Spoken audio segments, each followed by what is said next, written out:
నమస్తే అండి. కూటమి ప్రభుత్వం ఏర్పడిన దగ్గర నుంచి 3 పార్టీలు కలిసి ఈ రాష్ట్రంలో ప్రభుత్వాన్ని ఏర్పాటు చేయటం ఏమో కానీ అది అంత వింతేం కాదు. అది టీడీపీ పార్టీ ఎప్పుడు అధికారంలోకి రావాలన్నా కానీ ఏదో ఒక పార్టీని సంకలో పెట్టుకొని తిరగందే గెలవలేని పరిస్థితి. అది అప్పటి నుంచి కాదు, చంద్రబాబు గారి లెగసీ స్టార్ట్ అయిన దగ్గర నుంచి కూడా అదే పరిస్థితి.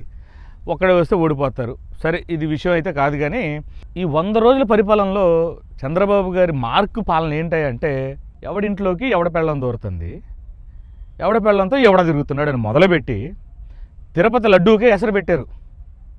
విజయవాడ వరదలు అయిపోయినాయి, కృష్ణానది బ్యారేజ్లో పడవలు అయిపోయినాయి, లేకపోతే ఎంపీ విజయసాయి రెడ్డి గారిది అయిపోయింది, దువ్వాడ శ్రీనివాస్ది అయిపోయింది, గుడ్లవల్లేరు ఇంజనీరింగ్ కాలేజు సీసీ కెమెరాలని, ఇంకోటని ఉచిత ఇసుక అని చెప్పేసి ఆ సూపర్ 6 పథకాలు ఏమైనాయో, ఆ నిమ్మల రామానాయుడు ప్రచారం ఏదైతే చేశాడో అది మాత్రం మోత మోగిపోతుంది. కానీ వీళ్ళు చేస్తుంది ఏంటంటే ఎక్కడా కనపడట్లా. తిరుపతి లడ్డు విషయంలో ఇంత వాదన ఎందుకు? నేను ఖచ్చితంగా ప్రూవ్ చేస్తాను. ప్రూవ్ కాదు, ప్రూఫ్స్ ఉన్నాయి. మన దగ్గర ఉండే కుర్రాడు పోయిన వారం తిరుపతి వెళ్ళాడు ముక్కు తీర్చుకోవటానికి. వెళ్ళి వస్తా లడ్డూలు తీసుకొచ్చాడు. తలా ఒక 2 లడ్డూలు ఇచ్చాడు, తెమ్మన్నాము. సరే, తిరుపతి లడ్డు చాలా టేస్ట్గా ఉంటుంది, చాలా బాగుంటుంది. మనం మార్కెట్లో ఎంత పెట్టుకున్నా కానీ అంత క్వాలిటీ లడ్డు ప్రసాదం అయితే దొరకదు. నేను లడ్డు అంటున్నాను అంటే తిరుపతిలో చేసే ఆ ప్రసాదం, లడ్డు ప్రసాదం అనేది అంత క్వాలిటీగా ఉంటుంది. నెయ్యి కానీ, జీడిపప్పు కానీ, కిస్మిస్ కానీ, దాంట్లో పడే ప్రతి పదార్థం కూడా బెల్లంతో సహా క్వాలిటీ చూసి మరీ వాడతారనేది మనకి ఎన్నో సంవత్సరాల నుంచి మనకు తెలుసు. అందరూ కూడా చాలామంది తింటారు, అది చాలా బాగుంటుంది. నేను మొన్న తిన్నప్పుడు అప్పటికి ఇంక ఈ లడ్డు టాపిక్ స్టార్ట్ అవ్వలేదు, అసలు మార్కెట్లోకి రాలేదు ఈ కొవ్వు సంగతి. లడ్డూలో కలిపే నెయ్యిలో ఆవు కొవ్వు కలిసింది, అది గేదె కొవ్వు కలిసిందని, ఏదో పశువుల కొవ్వు కలిసింది అని చెప్పి ఈ టాపిక్ ఇంకా స్టార్ట్ అవ్వలేదు సబ్జెక్టు. అప్పటికి ఇంకా వరదలే. ఇంకా మనం లాస్ట్ మెడికల్ క్యాంపు పెట్టే టైంలోనే మనోడు టికెట్స్ బుక్ చేసుకున్నాడు, దర్శనానికి వెళ్ళాడనమాట. తీసుకొచ్చాడు. లడ్డు చూస్తే ఏంటి ఇంత చండాలంగా ఉంది లడ్డు, ఇంత టేస్ట్ లేదు. నార్మల్ బడ్డీ కొట్టుల్లో అమ్మే లడ్డూలాగా ఉంది. అది టేస్ట్ బాగాలేదు, క్వాలిటీ అస్సలు లేదు.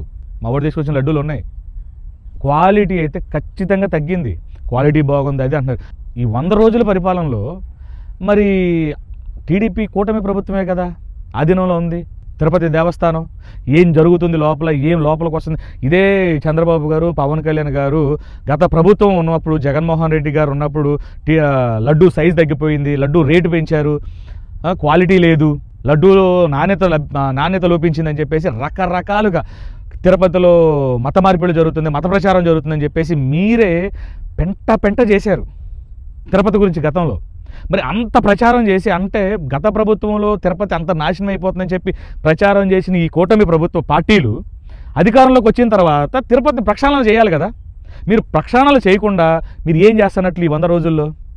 ఎప్పుడో జూలైలో వచ్చినటువంటి రిపోర్టు గురించి ఇవాళ ఎందుకు మాట్లాడుతున్నారు చంద్రబాబు గారు? ఇప్పుడు ఎందుకు మాట్లాడాడు? వరదలకు ముందే కదా వచ్చింది రిపోర్టు, ఆ నెయ్యి శాంపిల్. అంటే వరదలు మర్చిపోవాలి జనాలు, న్యూస్ ఛానల్స్లో ఇంకేది కనపడకూడదు. గవర్నమెంట్కి సంబంధించి ఇంకొకటి హాట్ టాపిక్ రావాలి.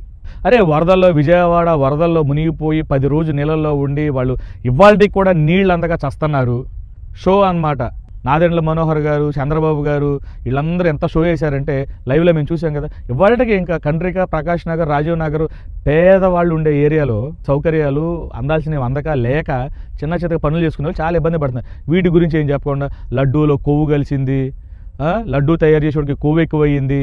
ఎందుకండి పనికి మళ్ళీ రాజకీయాలు చేస్తున్నారు చంద్రబాబు గారు? మీ వయసుకు తగ్గ రాజకీయాలు చేయండి. అదేదో సినిమాలో ఉంటుంది, నువ్వు రాజకీయాలు చేయడం కన్నా ఇంకా రాజకీయాలు ఆపేసుకొని నువ్వు పడుకోవడం. ఏది మన మహేష్ బాబు సినిమాలో, గుంటూరు కారం సినిమాలో ప్రకాష్ రాజ్ని ఒక డైలాగ్ అంటాడు, ఇంకా అవసరమా తాత నీకని? చంద్రన్న పోయి చంద్రయ్య తాత అనేదాకా వచ్చేది నీకు వయసు, అవసరమా మీకు ఇలాంటి పనికి మళ్ళీ రాజకీయాలు? ఖచ్చితంగా లడ్డూ క్వాలిటీ లేదంటే, లడ్డూ నెయ్యిలో కొవ్వు కలిసిందంటే అది ఎవరి తప్పు? మీ తప్పే, మీ చేతకంతనమే. ఏం చేస్తుంది యంత్రాంగం అక్కడ? టీటీడీ యంత్రాంగం ఏం చేస్తుంది? మీ మంత్రులు ఏం చేస్తున్నాడు? టీటీడీ చైర్మన్ ఏం చేస్తున్నాడు? నేను ఖచ్చితంగా ఛాలెంజ్ చేసి చెప్తున్నాను, లడ్డూ క్వాలిటీ అయితే గతంలో ఏమో కానీ ఇప్పుడైతే ఖచ్చితంగా క్వాలిటీ తగ్గింది లేదు. సైజు మాత్రం పెద్ద సైజు చేశారు, రుచి శుచి అయితే లేదు. లడ్డూ ఏంటి ఎంత చండాలంగా ఉందని చెప్పి మేము అనుకున్నాము, 2వ రోజు నుంచి లడ్డూ గోల్ మొదలెట్టారు. సీరియస్గా మీరు ప్రభుత్వం చేస్తున్న తప్పుల్ని కప్పిపుచ్చుకోవడానికి ఏదో ఒకదాన్ని ట్రెండింగ్లో పెడుతున్నారు మీడియా ఛానల్స్. ఇంకేమీ మాట్లాడట్లా. జనాల్ని మోసం చేసి జనాల్ని ఏమార్చడం మాత్రం టీడీపీ ఈ 100 రోజుల్లో సక్సెస్ అయింది బాగా, అన్ని విషయాల్లో. 100 రోజులు అవుతుంది, సిగ్గు లేదు ఈ కూటమి ప్రభుత్వానికి. ఈ మాటలు నేను అనకూడదు. ఇంతవరకు బడ్జెట్ పెట్టలేదు, రాష్ట్ర బడ్జెట్. ప్రభుత్వం ఏర్పడి 100 రోజులు అయిపోయినా కానీ బడ్జెట్ పెట్టలేదు. ఇంత చేతకంతనమా? సంపద సృష్టిస్తానంటే ఏమో అనుకున్నారు జనాలందరూ అడుగు తినేలా చేస్తున్నారు. కేంద్ర బడ్జెటే వచ్చేసి 4 రోజులు దాటిపోయింది. మన బడ్జెట్ ఇంక ఇప్పుడు వచ్చేయడేదేనా? ఇలాంటి దిక్కుమాలిన రాజకీయాలు ఆపి, లడ్డూలు బాగాలేదు, గుడ్లు బాగాలేదు, కోడి పిల్ల బాగాలేదు కాకుండా ప్రజలకి కావాల్సింది ఏంటి, నష్టపోయిన వాళ్ళకి నష్టపరిహారం ఎలాగ పంపించాలి, ఎలాగా ఏర్పాటు చేయాలి అనే దాని మీద శ్రద్ధ పెట్టండి బాబు గారు. ఇప్పుడు దాకా విజయవాడ వరదల్లో చనిపోయిన వారికి ఎక్స్గ్రేషియాని ప్రకటించాలి ఈ ప్రభుత్వం. సోయాబీన్ల దగ్గర నుంచి ఇంకోటి ఏంటిది పొద్దుతిరుగుడు, ఇంకోటి ఏదో రకరకాల పంటలన్నిటికీ అసలు ఆంధ్రప్రదేశ్లో ఈ కృష్ణా జిల్లాలో పంటలకు కూడా నష్టపరిహారం ఇచ్చేస్తారని చెప్పేసి ప్రచారం అయితే చేశారు. దిక్కుమాలిన ప్రచారం. అసలు నష్టపోయినోడికి అక్కడ ఏం లేదు. Okay, bye.